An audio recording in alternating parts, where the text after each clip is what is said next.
Voilà, Monsieur le Vice-Premier ministre, merci de vos mots introductifs. Il est 19h34, on va essayer d'être court.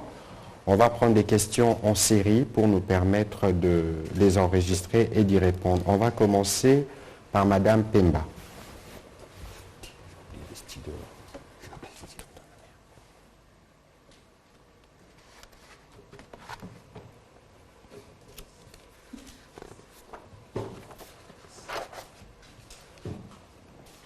Puis ce sera Alain Lino Marcelli et Patient Ligodi. Vous pouvez juste avancer, on va prendre des séries de 3, on y répond. Ensuite, on pourra prendre une deuxième série jusqu'à ce que le temps nous fasse défaut. Madame, allez-y. Bonsoir, Monsieur le Ministre, merci pour la parole. Gisette Pemba, Libéral FM. Monsieur le Vice-Premier ministre, vous n'avez pas confiance au Rwanda, mais de vous à nous, est-ce que vous croyez quand même à l'Ouganda, à la coopération entre la RDC et l'Ouganda? La deuxième question, que dites-vous du contenu de la lettre du sénateur Mendez à Anthony Blinken, au porte-parole du gouvernement? Quel est votre commentaire à propos de la déclaration du docteur Denis Mukwege, avec notamment l'évolution de la situation sécuritaire dans l'Est du pays? Merci. Il a dit quoi? Madame? Quel est le point de la déclaration que vous voulez mettre en exergue? Je vous demande pardon? Dans la déclaration du docteur Mukwege, quel est le point essentiel que vous voulez mettre en exergue? J'ai posé la question, c'est à vous de... Non, mais il faut que je comprenne la question. Il faut que je comprenne la question.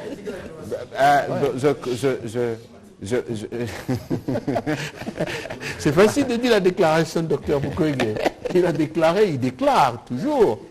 Quel est le point précis? Parce que sinon, il a critiqué la diplomatie. Bon, voilà. Voilà. Alors, madame, vous avez fini vos questions, on les a enregistrées. Oui. On va prendre la question de Patient Ligodi. Comme vous êtes à côté, ensuite on va... Et vous comprendrez pourquoi je vous ai posé la question. Patient Ligodi pour RFI. La première question est celle de savoir, vous avez dit dans votre introduction que la force régionale va être déployée d'ici à quelques semaines. Mais si on parle déjà des semaines, je crois que le peuple congolais devrait savoir où est-ce qu'on en est avec le contour de cette force, combien de personnes, quel effectif, les mécanismes de financement, comment ça va se passer. Je crois qu'à quelques semaines du déploiement de cette force, on devait déjà avoir ces informations-là. Il y a également la question des FDLR.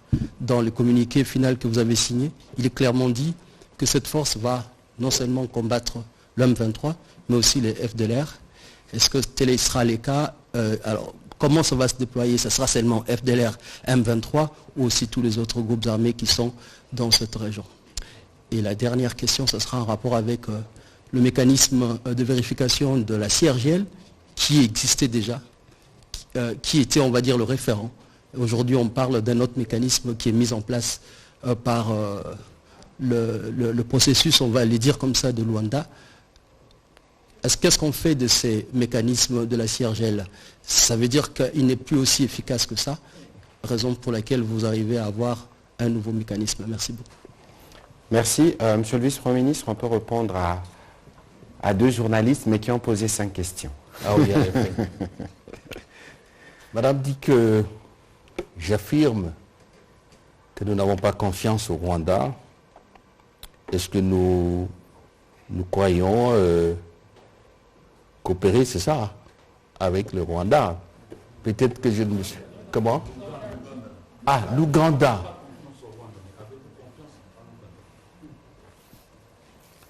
Ouganda, mais je crois que pendant toute mon intervention, je n'ai pas parlé de l'Ouganda. J'ai parlé de Rwanda parce que c'est le Rwanda qui était avec nous et qui est avec nous à Luanda. À Luanda. Donc là, je ne sais pas si c'était lapsus linguae, mais je ne crois pas avoir cité l'Ouganda. Mais je comprends le sens de sa question. Peut-être c'est ce qu'il voulait dire. Parce que la fois dernière, je vous ai dit que le général James Kabarebe nous a fait une révélation. Nous en avons pris bonne note, dont acte. Laissez-nous le temps aussi de rassembler tous les éléments d'une position. ce qu'il nous a dit, ce n'est pas de l'argent comptant. Et je vous ai dit aussi que ça aurait été mieux que cela ait été dit à l'Ouganda en face. Vous comprenez? Donc le moment venu, nous allons prendre une attitude qui doit sauvegarder les intérêts de la RDC et de son peuple. Là, c'est sans équivoque. Et le chef de l'État n'a jamais eu des hésitations par rapport à ça. Si vous voulez parler de l'Ouganda, maintenant, nous avons le Rwanda avec qui nous traitons.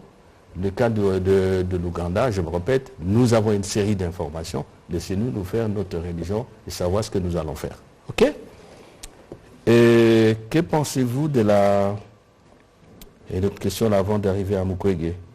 La déclaration du président de la Commission des Affaires étrangères du Sénat américain. Ah oui.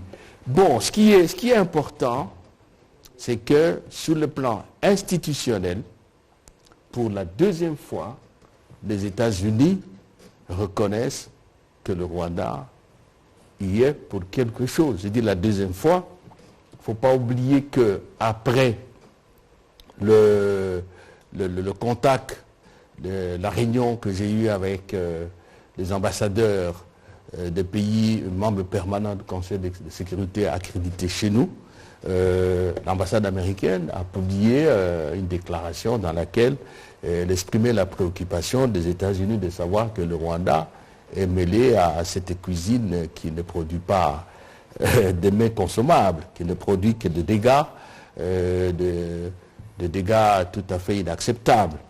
Et aujourd'hui, c'est le président de la Commission des Affaires étrangères du Sénat. C'est institutionnel. Donc nous espérons que cette intervention médiatique retentissante et conforme à ce que nous avons toujours dit, va pousser davantage le gouvernement des États-Unis à comment dirais-je, à clarifier un certain nombre de choses et à contribuer, surtout ça, à contribuer à la fin de la crise en RDC. C'est une grande puissance, c'est un pays membre permanent du Conseil de sécurité. Ce n'est pas un fait bénin. Alors, docteur Mukwege, critiquer la diplomatie, j'ai entendu encore d'autres critiques. J'ai lu des critiques chaque jour. Hélas, il n'y a que celui qui n'agit pas qui n'est pas critiqué. Mais ce qui m'intéresse le plus, quelle est la perspective qu'il donne? C'est ça qui est plus intéressant pour moi. Vous ne pouvez pas être un acteur politique institutionnel, c'est le président, c'est le ministre des Affaires étrangères, c'est le gouvernement, et se dire que les Congolais n'ont pas le droit de vous dire « vous avez mal marché, vous avez mal prononcé tel mot ». C'est ça la démocratie. Mais ce qui intéresse, et c'est ce que je demande à tous les compatriotes, quand vous critiquez, vous dites « voici ce qu'il faut faire ». Et pour cela, il faut maîtriser non seulement les faits, mais les règles du jeu diplomatique. Vous ne pouvez pas vous engager dans une perspective diplomatique et croire qu'un beau matin, on va prendre les armes et on va, vous qui faites la diplomatie, avec ces armes, à la table de négociation, pour tirer sur vos interlocuteurs. Je ne sais pas si nous nous comprenons. Donc, je suis très intéressé à pénétrer la perspective que nous propose le docteur Mukwege, comme d'autres qui s'expriment dans les médias sociaux, à la télévision, à la radio. C'est ce qui est intéressant. Le reste, je dis, vive la démocratie et allons de l'avant. Voilà. Mon ami Ligodi, la force régionale, si mes souvenirs sont bons,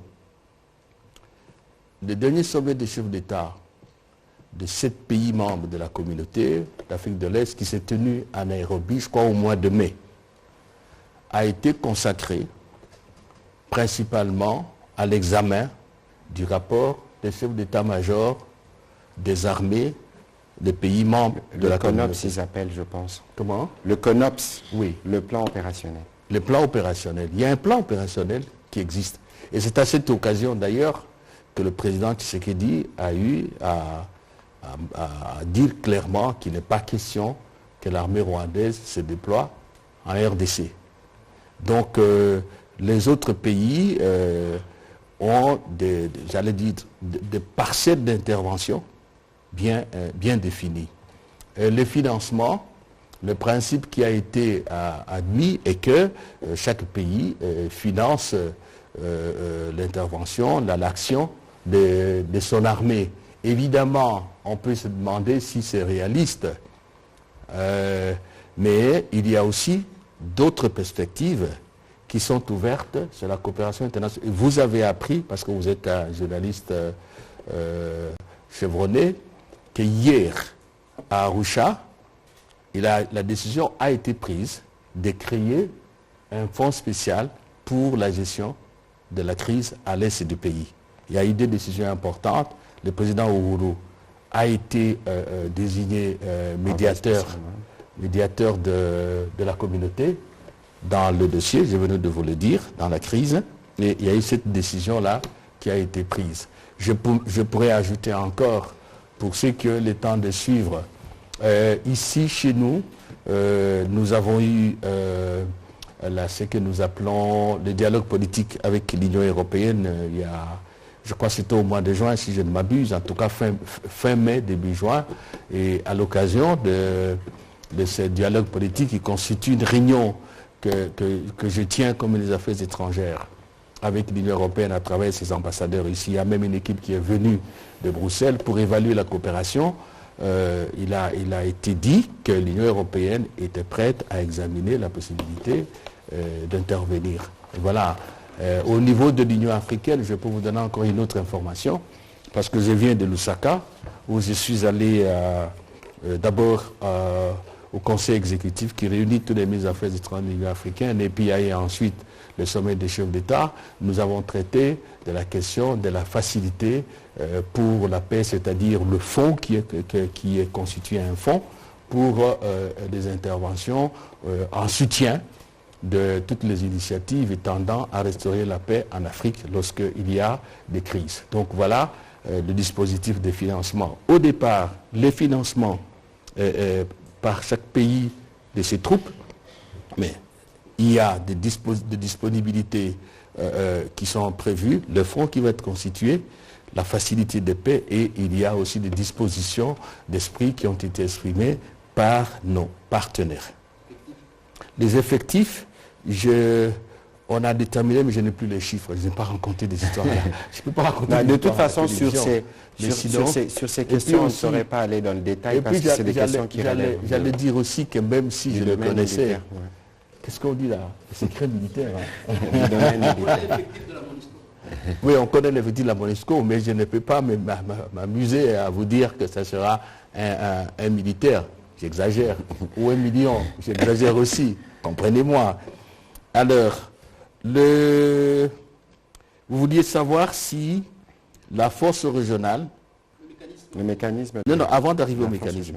Vous vouliez savoir si la force régionale ne concerne que le M23 et le FDLR. Non, il faut voir le communiqué du 21 avril. Il était dit 2 perspectives. La perspective politique consistant pour chaque chef d'État à attendre la main pour la paix à ces groupes armés. Parce que Nairobi, ce n'est pas seulement que la RDC, c'est toute la région. Donc on a demandé à chaque chef d'État de prendre des initiatives pour prendre langue avec les groupes armés qui sont de son pays. Et si il y a des groupes armés qui refusent, c'est le cas du M23, d'entrer dans cette perspective de paix, de prendre la main tendue, en ce moment-là, la force régionale intervient. Ça concerne tous les groupes armés. Et pour nous, nationaux et étrangers, parce que nous avons des groupes armés étrangers. Voilà, c'est très clair, il faut dire. Alors, le mécanisme, c'est une bonne question. Pourquoi a-t-on créé un mécanisme ad hoc? C'est bien dit ad hoc, c'est uniquement pour ce cas. C'est parce que on a remarqué, et il y a des faits qui parlent, chaque fois que le mécanisme élargie de la CIR se déploie, son rapport est contesté par l'une des parties. Et ça boude, ça bloque. Alors, compte tenu du fait que l'Union africaine a cette fois-ci désigné un médiateur, c'est-à-dire défini un mandat précis qui ne concerne que ce cas-ci, nous nous sommes dit, pour éviter ce va-et-vient, ce blocage que nous connaissons, alors maintenant, qu'est-ce qu'on fait? Nous allons mettre en place un mécanisme pour ça, mais qui est dirigé par le pays dont la médiation relève de sa charge, de son mandat. Et donc, de l'Angola, parce qu'au-delà du président Lourenço, c'est à l'Angola qu'on a donné la mission de médiation, le mandat de médiation. Alors on a dit, bon, ok, nous sommes tous d'accord et nous nous engageons tous à respecter les conclusions qui seront données ou les rapports qui seront faits par le mécanisme, le général angolais et son équipe pour cela. Et d'ailleurs, pour encore aller plus loin, nous allons avoir des officiers de liaison rwandais qui sont au Rwanda, congolais qui sont en RDC. Donc voilà la motivation. Ce n'est pas que l'autre mécanisme est disqualifié. Et je termine sur la question, lisez la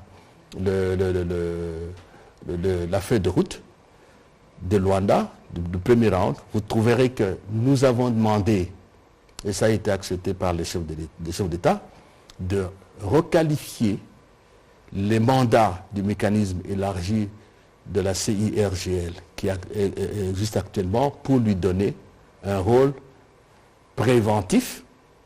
S'il y a de mouvements de troupes, on signale déjà, et un rôle de constat au moment où les faits sont accomplis. Donc un rôle a priori et a posteriori.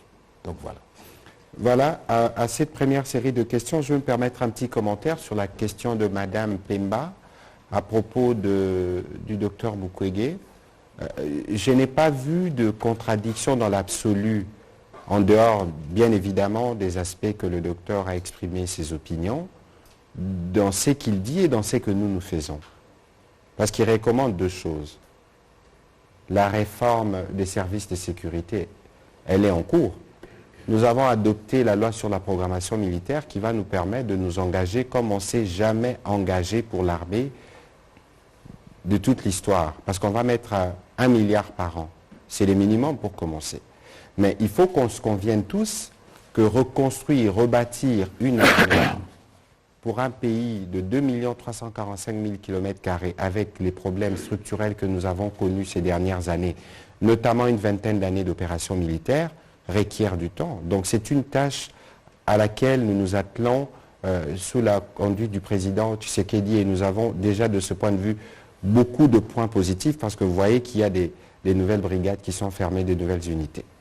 Deuxièmement, à propos justement de la MONUSCO, il ne faut pas qu'on s'éleure. La MONUSCO, aujourd'hui, n'a pas les capacités opérationnelles qu'elle avait en 2013.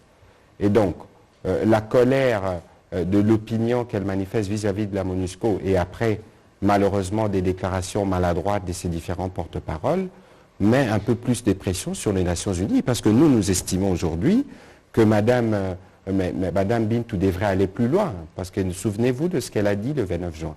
Et donc, il faut considérer qu'en des moments précis de l'histoire du pays, il est important que tous les Congolais s'alignent derrière la position du gouvernement. Nous l'avions dit tout à l'heure que nous sommes engagés sur plusieurs fronts. Voulez-vous que je vous rappelle que vous avez vu le président Kagame, comme il est fait rarement, faire 2 interviews en une semaine? Pourquoi pensez-vous qu'il a pris le devant? Pourquoi pensez-vous aujourd'hui que le président de la Commission Affaires étrangères des États-Unis d'Amérique a pris le devant pour demander des explications au secrétaire d'État Blinken? C'est justement parce que nous sommes dans une action diplomatique et dans toute l'action médiatique que nous menons qui fait qu'aujourd'hui la guerre sur ces fronts-là se gagne aussi. Et donc il faut considérer que pour les temps qui courent, nous avons besoin d'unité et des soutiens derrière l'action du commandant suprême. Alors, on va déborder dans le temps pour le journal. nous nous sommes excusés, mais il ne faut pas qu'on en abuse. Il y a une dizaine de questions, on ne pourra pas. On va prendre le 3, 4 et puis nous allons terminer. Alors, on va prendre la question de M. Jean-Marie Cambois du journal Avenir. On va prendre Jari Koumandé. On va prendre Mme Gino Rehema. Et on va terminer par M. Innocent Olenga qui a écrit 20 années. Il va nous expliquer en sommaire son livre dans une question. Il a porté sur le fonds baptismaux un livre aujourd'hui. Venez s'il vous plaît, vous tous. Bon, Alain Waikani, vous serez les derniers alors. Merci. Parce que Benoît va réclamer. C'est des questions qui seront déjà posées. S'il vous plaît, une question par personne, s'il vous plaît.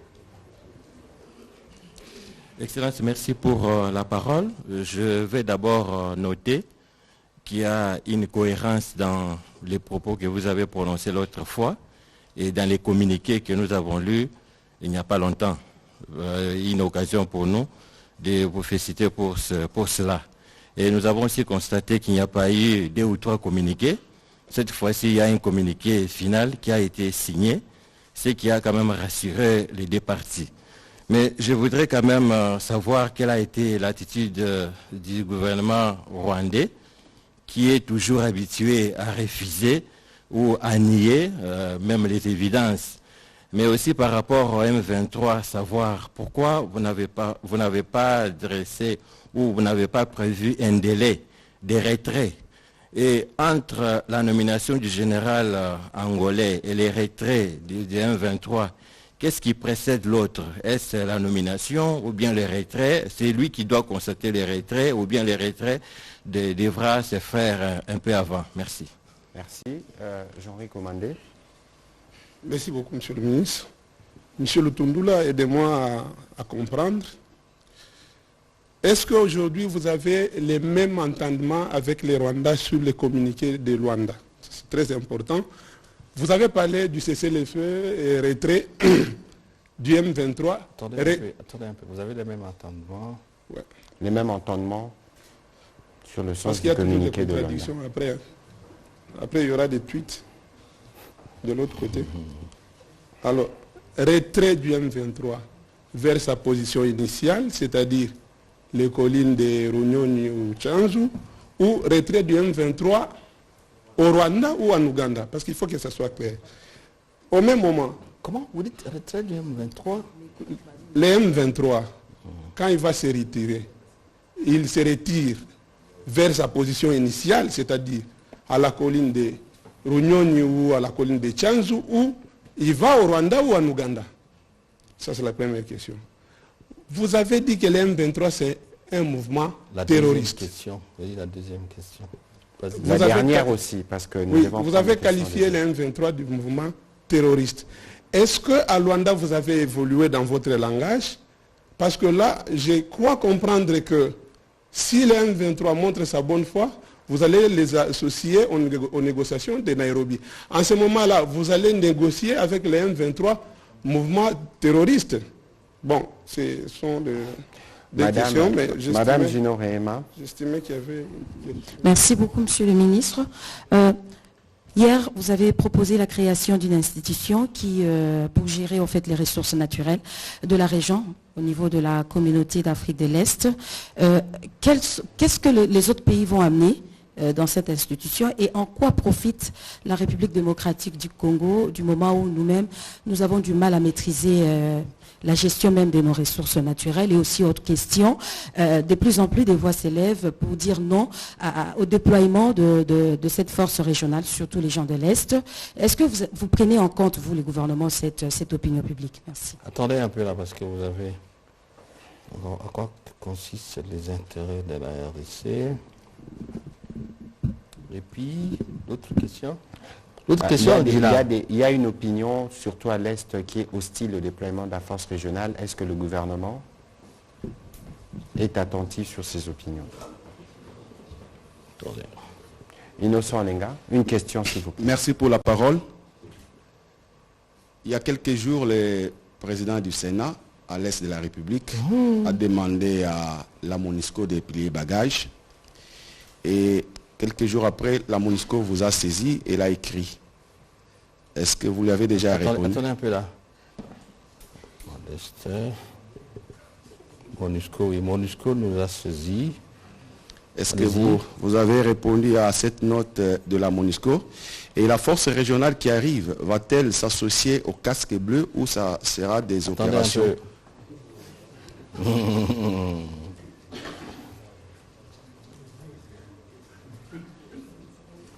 Oui, la 9e question, allez-y.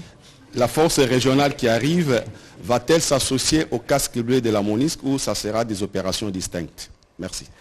Merci. Waikani. Merci. Monsieur le ministre, moi je veux juste savoir sur la composition des pays qui vont envoyer les troupes. Presque la totalité de ces pays, à part effectivement le Rwanda que vous avez exclu définitivement, ont quand même les troupes au Congo. Si nous pouvons parler de la Tanzanie. Vous dites les pays qui vont composer la force régionale, à l'exception du Rwanda pour la plupart. La Tanzanie a les troupes au Congo, le Kenya. Quelle est la particularité cette fois-ci de ces troupes qu'ils vont envoyer? Est-ce que vous n'avez pas trouvé nécessaire peut-être de faire avec les troupes qu'on a déjà peut-être dans la MONUSCO? Parce que c'était ça l'objectif aussi avec la brigade d'intervention. C'est quoi la différence finalement? Okay. Dernière question, Benoît Niemba. Il y en a 10 déjà. Oui, c'est la dernière. Madame Mimi, vous aurez la première question au prochain briefing. Excellence, Monsieur le ministre des Affaires étrangères, une partie de ma question a été posée par Alain Waikani. C'était juste de savoir ou nous confirmer exactement si le Rwanda ne feront pas partie de cette force régionale. Deuxième question, c'est de savoir, comme Alain l'a dit, il y a déjà le UPDF au Congo pour traquer le ZDF. Et l'Ouganda aussi, ils font partie de cette force régionale. Vous ne voyez pas que c'est un surnombre de l'armée étrangère au Congo? Attendez, surnombre armée étrangère. Madame Mimi, posez votre question pour terminer. Ce sera le cadeau du samedi soir. Mimi Ngumba, le Rwanda est avec... merci pour la parole, monsieur le ministre. Je disais, le Rwanda est avec l'Angola dans la médiation en République centrafricaine. Ils font le suivi de la feuille de route de Luanda et depuis 2 ans, ça piétine. Il n'y a pas d'évolution. La société civile sur place dénonce et réclame des choses et même la mission des Nations Unies sur place. Alors, nous signons une feuille de route avec le même Rwanda, avec le même ministre des Affaires étrangères, Biruta. Et vous pensez vraiment que cette feuille de route portera de fruits? Est-ce qu'on est sur une bonne voie? Merci. Merci. Alors, avant que le VPM ne termine d'annoter, je voudrais, sur la question d'Alain Waikani, sur la force régionale. Vous dites qu'il y a des troupes tanzaniennes qui sont dans la FIB, dans la MONUSCO. Il faut regarder le mandat de la MONUSCO, regarder le mandat de la force régionale, vous trouvez la différence. Mais lorsqu'on amène des troupes, par exemple pour ce qui concerne la force régionale, ou même quand il fallait faire l'opération Tchouja avec les Ougandais, il y a ce que j'ai dit tout à l'heure qu'on appelle CONOPS en langage des initiés, c'est des plans opérationnels qui sont discutés. Évidemment, la MONUSCO, dans le cadre de son mandat, ne peut pas s'associer aux autres forces qui sont invitées en République démocratique du Congo, mais ils partagent des informations parce qu'ils sont dans un même périmètre. Et donc, il faut, à cette question, regarder simplement les différents mandats qui leur sont conférés. Ça peut permettre d'avoir une vue des missions des uns des autres. Monsieur le vice-premier ministre, si vous êtes prêt, vous pouvez prendre la parole. Je vous informe que j'ai eu 13 questions. Attitude du gouvernement rwandais habitué à nier. Oui, nous savons que le gouvernement rwandais n'a jamais accepté qu'il soutient les M23. Et je vous ai dit ici que si cela est vrai et utile plutôt pour notre confort moral, pour une sorte de psychothérapie collective, moi je ne me fais pas d'illusion que nous obtiendrons cela. Ce n'est pas ça qui est important. Le Rwanda peut dire aujourd'hui je soutiens les M23 et alors? Et alors? Et la perception que l'on doit avoir de cela, c'est celle-ci, et nous l'avons dit. Si le Rwanda dit qu'il n'est pas parti à ce qui se passe à l'Est, aux côtés d'un 23, à tout le moins, doit-il être parti à la solution? Je ne sais pas si je me fais comprendre. Le Rwanda, ok, n'est pas parti au combat, à la crise. Mais le Rwanda ne peut pas refuser d'être parti à la solution. Voilà la réponse que je vous donne. Prévoir un délai de retrait, non, ça c'est la démagogie. Je crois que pour peu qu'on respecte le compatriote, ou qu'on se respecte soi-même, on ne peut pas se lancer à cette aventure pour se faire applaudir. Non, non. Ce qu'il faut, c'est dit aux Nations Unies, à la communauté d'Afrique de l'Est, à l'Union africaine, à Luanda, retrait immédiat, cessation immédiate des hostilités. C'est clair, la notion de délai est prise en compte. Mais ce n'est pas suffisant. Ce n'est pas suffisant. Ce qu'il faut est qu'effectivement, les M23 se retirent, mieux, soit forcés à se retirer. Parce que se retire signifie quelque part aussi, laissez-moi vous dire ça, qu'on compte sur sa volonté.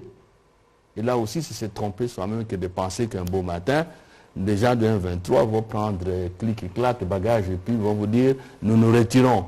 Ça, on ne peut pas se livrer à ça.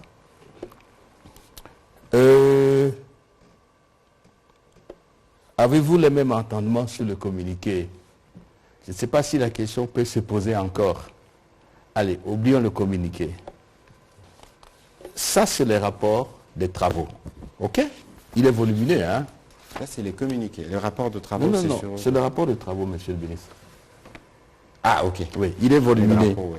Vous avez 3 signatures, n'est-ce pas? Alors, parce que le ministre aime bien le communiqué, le communiqué, là, vous avez 3 signatures. Ouais. Et que dit le communiqué? Cessation des hostilités et retrait. Et le président Kagame lui-même, quand il a parlé après son ministre, est-ce qu'il a nié la question du retrait? Prenez la déclaration du Conseil de sécurité après notre passage. Prenez le communiqué de Nairobi, les 2 communiqués. Donc c'est une fausse discussion. Une fausse discussion, il n'y a pas de doute. Ne peut créer de doute que celui qui veut faire diversion. Et il faut toujours faire attention en créant des doutes et à faire des diversions en pareille circonstance.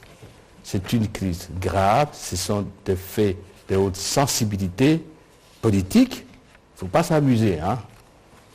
Alors, on continue avec les réponses. La 4e, la 5e. Est-ce que le M23 a cessé d'être un mouvement terroriste et que nous sommes prêts à négocier avec le M23? Je ne sais pas d'où vous tirez ça. J'ai tous les instruments ici. Il n'y a nulle part où on a dit qu'on va négocier avec le M23. C'est lui, même en dehors du studio, s'il y a quelqu'un qui a ce document, cet élément audio dans lequel le gouvernement congolais a dit, ou le Conseil supérieur de la défense a dit que nous allions négocier avec le M23, présentez-moi ce document. Non, on n'a pas dit. Institution de gestion de ressources naturelles.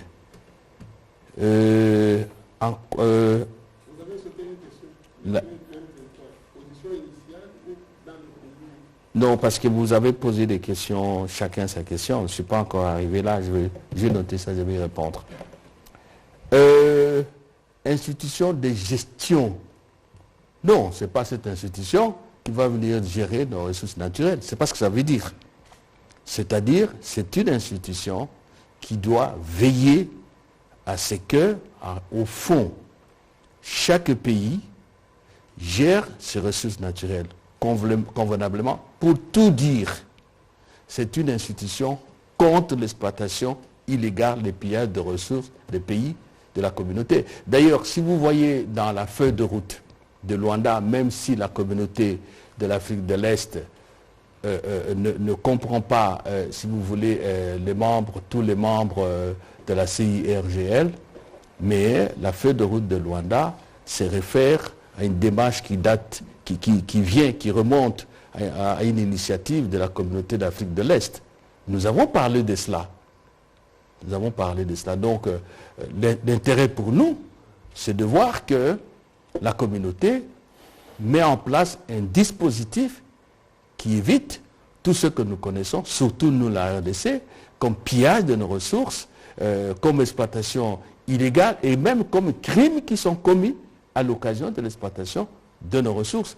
N'oubliez pas qu'au niveau, par exemple, de la CIRGL, il y a un protocole qui a été signé à Nairobi il y a longtemps. Un protocole relatif spécifiquement à cette matière-là. Mais est-ce qu'on applique ou est-ce qu'on n'applique pas? Je n'en sais rien, mais en tout cas, le bilan n'est pas celui auquel on s'attendait, mais qu'il y ait une autre communauté qui se préoccupe de la question. Nous devons nous en féliciter et nous avons intérêt à ce que cela soit mis en place et s'exécute.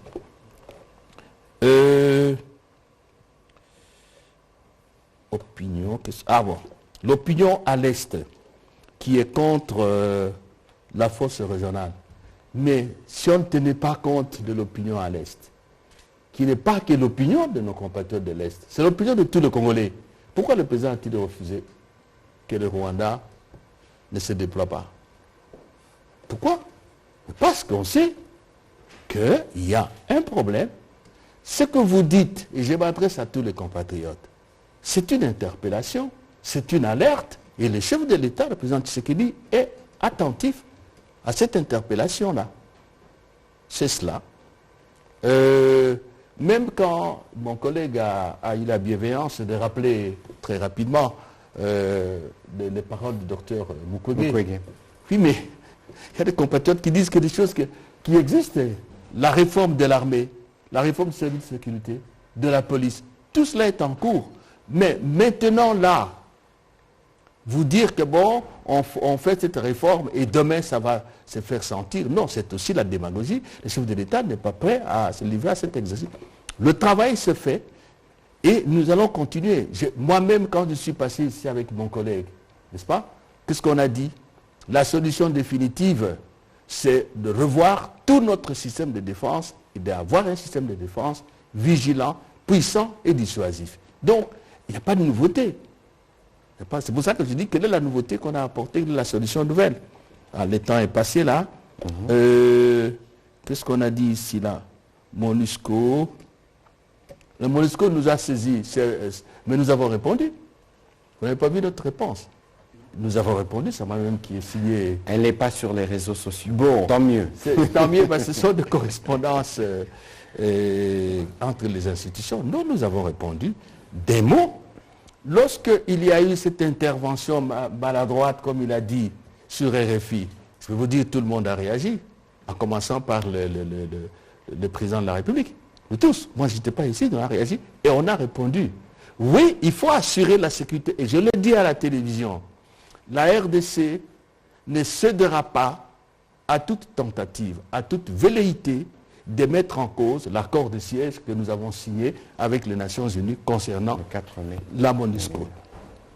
Nous allons être toujours sévères. Nous sommes prêts, et je voudrais rassurer la communauté internationale, comme ministre des Affaires étrangères, que nous respecterons toujours nos engagements et nous veillerons à la sécurité de la MONUSCO. Attendez de tout ce qu'il a comme bien, attendez de son personnel, attendez de ses unités militaires et tout. Mais ce que nous disons, c'est qu'il faut éviter tout acte, je le dis à la télévision, tout acte, tout discours, toute attitude qui est de nature à créer de la méfiance dans les chefs de nos compatriotes, qui se posent des questions, mais alors ça sert à quoi? Il faut éviter tout acte, toute attitude, toute parole qui peut jeter de l'opprobre sur nos voyants militaires. Ça, nous ne pouvons pas accepter. C'est clair comme de l'eau claire dans un verre clair. Ce sont des hommes et des femmes de Congolais qui sont en guerre, qui se battent pour l'intérêt du pays. Nous avons donné la réponse. C'est très clair. Le pays est composé... Je crois que le ministre a déjà répondu à la question. Mm-hmm. Non, la Tanzanie est à la force rapide, je crois le Kenya aussi. C'est un autre statut, c'est un autre mandat, et je ne veux pas y revenir, nous n'avons plus le temps. Nous savons pourquoi on a créé cette force spécifiquement de la région, et cela c'est conforme à la règle d'or que nous avons à l'Union africaine, aux problèmes africains, des solutions africaines. Le Rwanda ne fera pas partie de la force régionale, je crois qu'on l'a déjà dit. Surnombre des armées étrangères en RDC, oui, ça doit nous préoccuper, disons la vérité. Mais tout dépend de la manière dont nous articulons cette présence et pour servir à quoi. Et je peux vous rassurer que le chef de l'État qui est commandant suprême des forces armées, le gouvernement et les autres institutions concernées par les questions de sécurité y veillent. Mais aujourd'hui, ne faisons pas de la démagogie, nous avons besoin d'un appui diplomatique, d'un appui aussi militaire, disons-le, et pour faire en sorte que notre cause soit entendue et que finalement le Congolais retrouve la paix et l'intégrité de leur territoire et la souveraineté de leur pays. Alors, le Rwanda avec l'Angola, ils sont à Centrafrique. C'est la dernière question? Oui. Oui, mais là, ça c'est autre chose. Ça c'est autre chose, il n'y a pas de comparaison. Parce que le Rwanda et l'Angola, vous-même qui l'avez dit, c'est pas qui a posé la question, ils sont là pour une action de médiation, en tout cas pour une action de gestion d'une crise comme tierce intervenant. Mais ici, le mandat, c'est l'Angola, et ici, le Rwanda est parti, si vous voulez, à la crise, parti à la crise de relations avec la RDC. Les relations se sont détériorées et les mandats que l'Union africaine a donné au président Lourenço, c'est de rétablir le dialogue pour réchauffer les relations et pour faire en sorte que tout ce qui crée des problèmes ait des solutions et que la crise que nous connaissons à l'Est soit résolue. Voilà, donc il n'y a aucune comparaison. Et enfin, que faire d'autre, mes compatriotes? La question du retrait. Le retrait de... Ah, Tchanzu. Mais c'est une question qui est simple comme bonjour. Quand on vous dit rentrez à votre prestige d'État, rentrez à là où vous étiez, est-ce qu'il y a des questions à se poser? Mais vous êtes journaliste. Mais attendez, je vous réponds. Vous savez, nous savons qu'il y a deux groupes. OK? Il y a le groupe M23 qui est en Ouganda. Il y a un groupe qui est au Rwanda. Vous comprenez? Le groupe actuel, d'après les informations que nous avons, c'est le groupe de... Comment il s'appelle? Makenga. Voilà. De l'Ouganda. Ils rentrent là-bas. Si dans ceux qui nous combattent, parce que nous, groupe de l'Ouganda ou de Rwanda, ce n'est pas ça qui est important pour nous. Ce qui est important pour nous, c'est que les M23, quels qu'aient été les endroits où se trouvent ces troupes, les M23 ne peut plus exister. Les M23 nous a attaqués. C'est pour cela qu'à Nairobi, nous avons dit, vous qui êtes là, vous dites que vous venez de Rwanda. Ceux qui sont là, vous dites, ils sont de l'Ouganda. Mais c'est le M23 qui a tiré sur les positions de notre armée. Voilà. Donc cette distinction, je ne sais pas à quoi ça nous amène. Absolument à rien.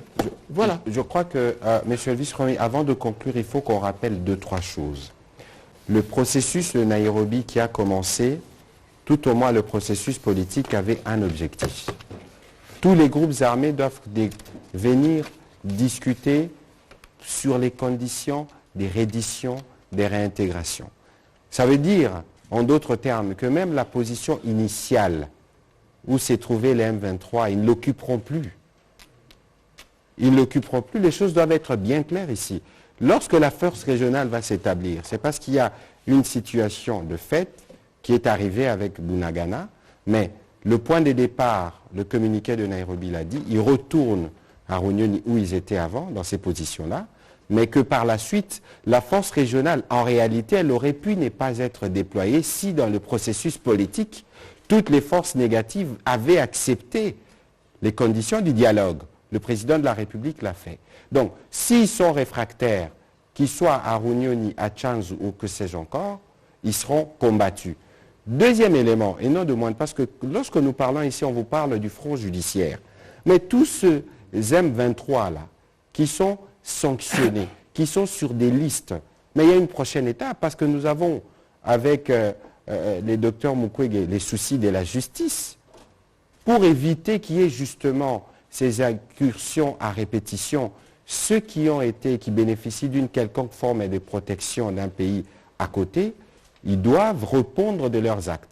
Et donc, parce que la dynamique dans laquelle nous nous sommes engagés, si vous voyez le président de la République faire le choix difficile de dire, bon voilà, on va, avec les États de la communauté, faire venir des forces pour voir dans quelle mesure on règle rapidement la situation. Parce qu'il n'y aura plus de frontières. Les Congolais pourront se déplacer avec leur carte d'identité partout.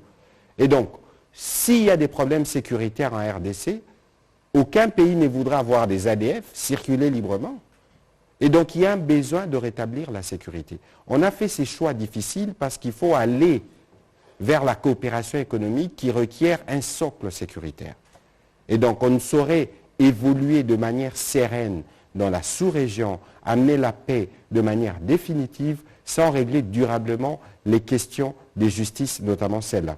Monsieur le vice-premier ministre, on va terminer par là, dans l'espoir que dès qu'il y aura des éléments nouveaux, nous reviendrons comme nous les faisons dans ces cadres d'exercice de redevabilité. Cette semaine, elle sera particulièrement chargée parce que dès lundi, il y aura le sommet de la communauté des États de l'Afrique centrale. Ensuite, il y aura un peu vers la 3e semaine du mois d'août, le sommet de la SADC. Qu'est-ce que vous pouvez nous dire à ces sujets rapidement pour terminer l'entretien de ce soir? Je pense que, comme ministre des Affaires étrangères, ce que je peux dire, c'est que notre diplomatie est vivante, elle est dynamique, animée par les chefs de l'État.